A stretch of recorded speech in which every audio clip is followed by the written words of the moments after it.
నేను వారికి ఇచ్చి నిత్య జీవమున వారిలో ఊరిని నీటి బుగ్గగా ఏంటంటే నీటి బుగ్గగా ఉండునని ఆమెతో చెప్పాడు. ఇక్కడ మహోన్నతుడు దేవుడు ప్రభు ఒక స్త్రీతో మాట్లాడుతున్న మాట అండి. నేను ఎప్పుడు కూడా వాళ్ళు దప్పిక కొనరట. ఆయన ఇచ్చే నీళ్ళంట. ఆయన ఇచ్చే నీళ్ళు ఏంటి? నీళ్ళంటే ఏంటి తెలుసా మీకు? దేవుని స్తోత్రం, హల్లెలూయా. ఆయన ఇచ్చే నీళ్లు అంటే దేవుడు వాక్కు. వాక్ అంటే ఎప్పుడు ఎన్నడూ కూడా నీకు దప్పిక కొనరట. ఇది ఎక్కడిది? ఎక్కడ సంబంధం కలిగింది? ఇక్కడ సంబంధం కలిగింది కూడా, అక్కడ సంబంధం కలిగింది కూడా. రెండు పక్కలుగా ఆయన ఆడే ప్రతి ఒక్క మాట కూడా ఎక్కడ లోకంలో ఉన్నప్పుడు జీవించటకు, జీవితం కాలం గడిచిన తర్వాత ముగింపులో అక్కడికి వెళ్ళేటప్పుడు కూడా ఉపయోగపడే మాట, ప్రతి మాట ఆడే మాట. ప్రభు ఆడుతున్న ప్రతి ఒక్క మాట కూడా చాలా జాగ్రత్తగా మీరు పరిశీలిస్తే, చాలా జాగ్రత్తగా మీరు వింటే, ఇది నేను ఇచ్చిన నీళ్లు ఎప్పుడు దప్పిక కొనరట. నిత్య జీవముగా నీటి బుగ్గగా అంటే ఊడుతూనే ఉంటుంది ఈ లోకంలో. నీకు ఆశీర్వాదం అలాగే ఉంటుందండి. దేవుని స్తోత్రం. ఆశీర్వాదం ఎన్నడూ తొలగిపోదండి. ఆశీర్వాదం ఎన్నడూ వీడిపోదండి. ఆశీర్వాదం ఎన్నడూ కూడా మిమ్మల్ని విడిచిపెట్టదండి. దేవుడు ఆశీర్వదించిన తర్వాత ఆ వెలుగు మీ పైన వంటనే ఉంటుంది. ఆ ఆశీర్వాదం సమృద్ధి మీతో వంటనే ఉంటుంది. మీరు గమనించలేకపోతే చేసేది మీరు గమనించుకుంటూ పోతే దేవుడు ఆశీర్వాదం మీ పైన, మీ కుటుంబాలపై నిరంతరం నిలిచి ఉంటుందట. ఎన్నడూ ఆయన ఇచ్చి మా ఆడుతున్న మాట అదే. ఏమన్నాడు? దప్పిక కొనరు. నేను ఇచ్చే నీళ్ళు మీరు ఎన్నడూ దప్పిక కొనరు. మీకు ఎన్నడూ కూడా కొలువు లేదట. ఎన్నడూ కూడా మీరు సమృద్ధితో జీవిస్తారట. మాట అదే. ఎప్పుడు నాకు ఒక్క మారు నా తట్టు తిరిగి ఒక మారు నాకు మీ హృదయాన్ని నాకు మీ హృదయం నాకు మీ హృదయంలో నాకు చోటిస్తే ఎన్నడూ మీరు దప్పిక కొనరంట. ఎంత గొప్ప మాట అండి. నిత్య జీవములో ఈ నీరు విలువ ఎక్కడ తెలిసిందంటే, లాజరు అబ్రహాము రొమ్మున కూర్చున్న ప్రభువైన యెహోవా తండ్రి రొమ్మున కూర్చున్న అబ్రహాము, లాజరు దరిద్రుడైన లాజరు ధనవంతుడు నరకంలో పడిపోయినప్పుడు ఎవడుతున్నాడు అని అమ్మా ఏ నీళ్ళు? ఈ నీళ్ళేనండి. ప్రభు ఇచ్చాడు ఈ నీళ్ళు. ఎక్కడ మనకిచ్చాడు. మనకేం కాదు, అవసరం లేదు. కానీ అక్కడ ఆ నీళ్ళు విలువ ఎక్కడే మనకు చూపిస్తున్నాడు. గమనిస్తారా? నా దేవుని స్తోత్రం, హల్లెలూయా. ఆ నీళ్ళు అక్కడ మనకి విలువ చూపించాడు. మనం నీళ్ళంటే నీళ్ళు అనుకుంటామని, దాన్ని ఈజీగా తీసుకుంటామని ప్రభు ఆడుతున్న మాట ఏంటంటే, యెహోవా కుడిపార్శ్వన కూర్చున్న అబ్రహాము రొమ్మును ఆనుకున్నావు అన్న అబ్రహాము లాజరు ధనవంతుడు అడుగుతున్న మాట ఏంటంటే, లాజరు నేను ఇక్కడ మంటల్లో మండిపోతున్నావు, ఆరనగిని పురుగు సావన పరిస్థితిలో నేను ఉన్నాను నీ సిటికిన వేలతో. ఒకసారి రికమెండ్ చేయమంటానండి. దేవుని స్తోత్రం. దాని విలువ చాలా ఇంపార్టెంట్. నీళ్ళే కదా మనం ఇక్కడ సింపుల్ గా తీసుకుంటా. నీళ్ళు విలువ అక్కడ చిటికిన వేలుతో ఒక చొక్క నీ నాలుక మీద ఏమంటున్నాడు? మరి ఎంత మంటలతో ఉన్నాడు చూడ. ఇది నమ్ముతారు నా జనాలు. అగ్ని ఆరదు, పురుగు సావదు, ఆత్మకు మరణం లేదు. మరణం లేని ఆత్మ నిత్యరాజ్యానికి వారసుడిగా దేవుడు పిలుచుకున్నాడు. నరుడి ప్రాణము దేవుడు పెట్టిన దీపము. ఆ దీపము దేవుడే తీసుకోవాలో, దేవుడి దగ్గర సురక్షితంగా ఉండాలని మనం చెప్తుంటే, ఇది ఎవరు చూశారు? ఎవరు చేశారు? ఇల్లు వచ్చారా? ఇలాగ దేవుడిని నిర్లక్ష్యమే చేసి, దేవుడి మాటకు లోబడక, ఇలాగ పాప శాపాల కొరకై ప్రభువైన యేసుక్రీస్తు మన కొరకై బలి అయ్యాడనే, రక్తాన్ని సిద్ధించాడని ఒక్కరో ఆలోచన లేక రక్షణ నిర్లక్ష్యం చేస్తాను. దేవుడు స్తోత్రం, హల్లెలూయా. ఇక్కడ అదే అంటాడు, నేను ఇచ్చే నీళ్ళు మీకు ఎన్నడూ కూడా దప్పిక అవ్వదు. ఆయన ఇచ్చే నీళ్ళు ఏహమంద పరమందు. మనం ఇక్కడ ఎంత సీరియస్ గా తీసుకోవాల్సిందే ఇది. ఎందుకంటే అక్కడ ధనవంతుడితో పడుతున్న బాధ చూడండి. ఇక్కడ ఉన్న సమృద్ధిగా బతికాడు.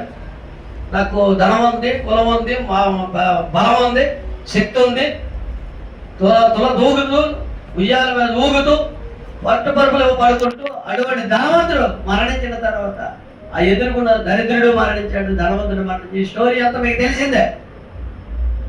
ఇద్దరు మరణమయ్యారు. కానీ దరిద్రుడు ఎక్కడికి వెళ్ళాడు, ధనవంతుడు ఎక్కడికి వెళ్ళాడు అని మనకి క్లారిటీగా చూపించడానికి కారణం ఏంటంటే మనం తెలుసుకోవడం కోసమే. దేవుని స్తోత్రం. మనం ప్రభువుని ఎరిగిన వారమై జీవిస్తున్నప్పుడు కూడా మనం చాలా జాగ్రత్త ఉండడం కోసమే.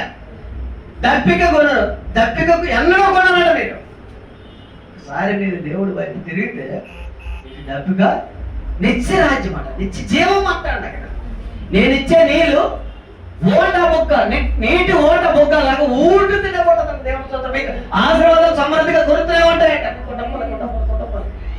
ఆయన ఒక్కసారి ఇస్తే నీళ్ళు ఇవ్వాలంటే మనం హృదయం దేవుడికి ఇవ్వాలి. మన హృదయంలో దేవుడికి చోట ఇవ్వాలి. మన హృదయంలో దేవుడిని ఆరాధించాలి. మన హృదయంలో దేవుడిని శుద్ధించాలి. మన హృదయంలో దేవుడిని హెచ్చించాలి. మన హృదయంలో దేవుడిని గణపరచాలి. మనం దేవుడికి లోబడిపోవాలి. దేవుడికి దేహ ప్రాణ ఆత్మలు దేవుడి సమర్పణ కలిగి జీవించాలి ఈ లోకంలో. అది వేరే ఆప్షన్ లేదు మనకి. నాలో ఉన్నవాడు లోకంలో ఉన్నవాడు కన్నా గొప్పవాడు. నా యందు నివసిస్తుంది క్రీస్తే కనుక నేను కాదంటాడు పౌలు గారు.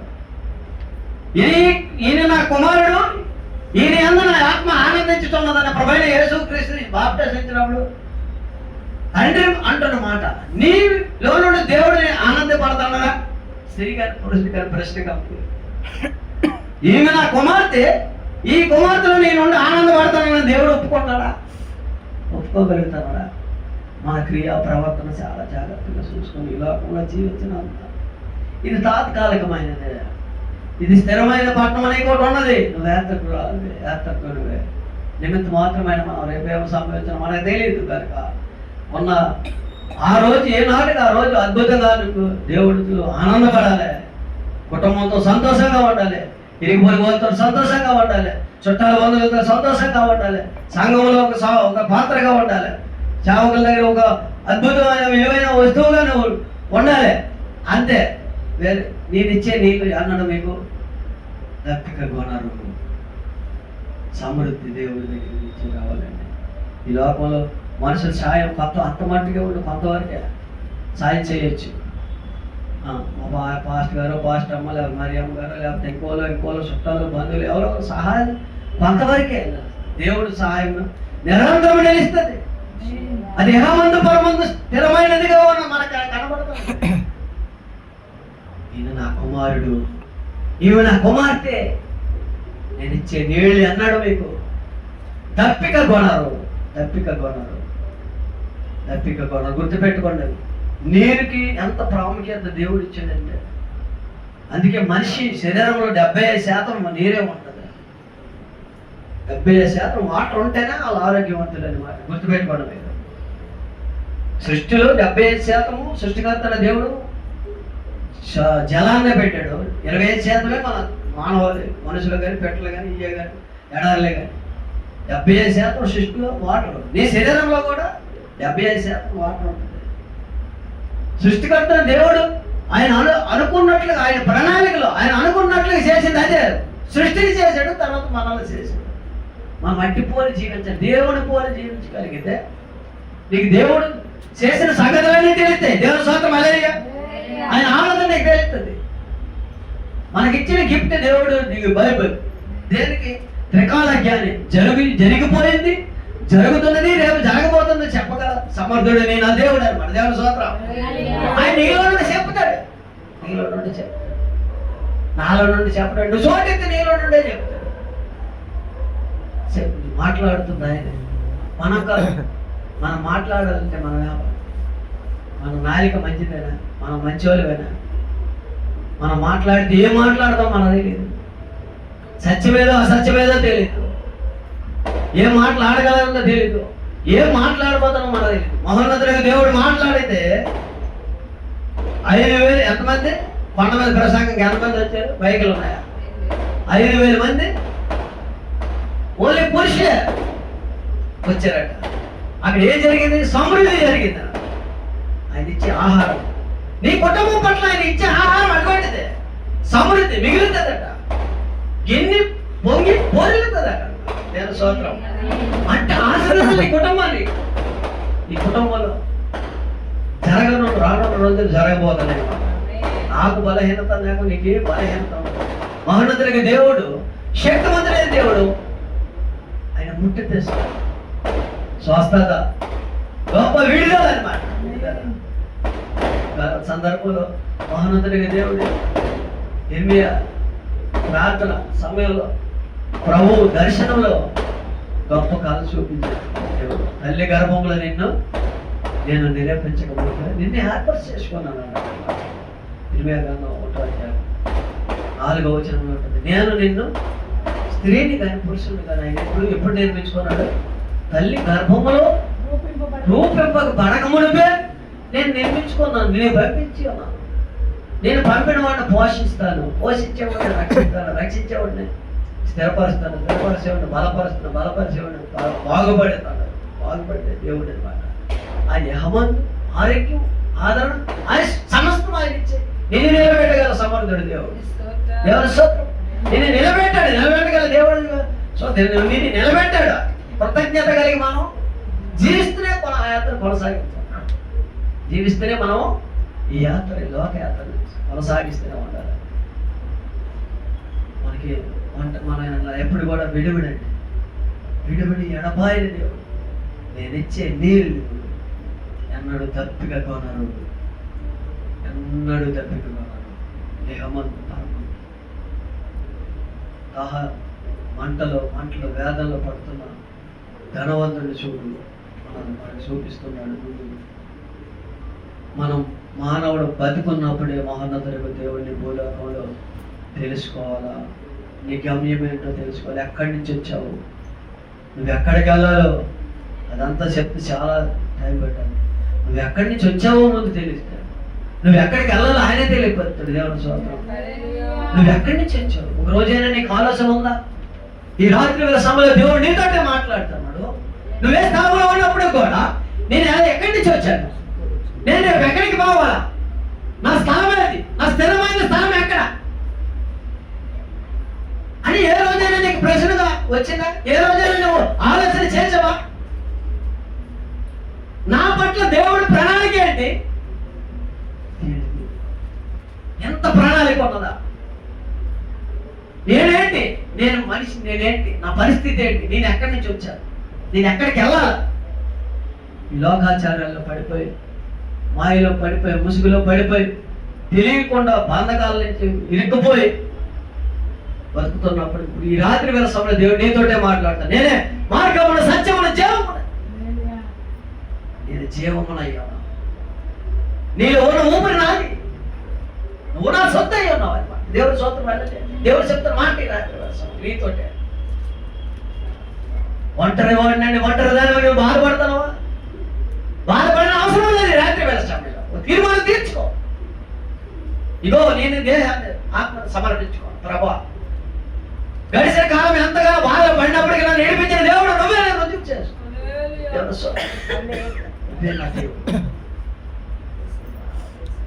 బాధపడిన అవసరం లేదు, బెంగపడిన అవసరం లేదు. ఒంటరిదాన్న, ఒంటరి వాడిన, ఈ ఒంటరితనంలో నిన్ను భయపెట్టే బలహీనత యేసునామములో విడుదల కలుగును గాక తండ్రి. ఒంటరిగా ఉన్నప్పుడు నిన్ను భయపెట్టవచ్చు.